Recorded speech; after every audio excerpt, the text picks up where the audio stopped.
If you want to improve your mind, your sleep, and your overall health, try this simple stretch for just 3 minutes a day. This is Child Pose, one of the most common and healing yoga positions. Let's talk about what it does for your body and mind. First, as you lower your chest towards the floor and extend your arms forward, your mind begins to calm down. Your breathing slows, your heart rate drops, and your body naturally shifts into relaxation mode. This gentle stretch also elongates your vertebrae, releasing pressure from your spine. If you sit for long hours or experience back pain, this pose helps decompress the spine and ease stiffness. With regular practice, it can improve your sleep quality. By relaxing the nervous system, Child Pose prepares your body for deeper, more peaceful rest. It also relieves tension and stress stored in your neck, shoulders, and lower back. The muscles slowly loosen,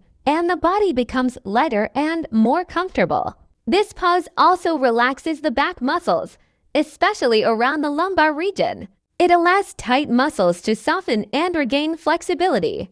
Another important benefit is better digestion. The gentle pressure on your abdomen stimulates your digestive organs and supports smoother digestion throughout the day. And finally, it's known to soothe the stomach, helping reduce bloating, discomfort, and digestive stress. Do this simple stretch for 3 minutes daily, and you will feel a clear difference in your mood, energy, and overall health. Try it today. Your mind and body will thank you.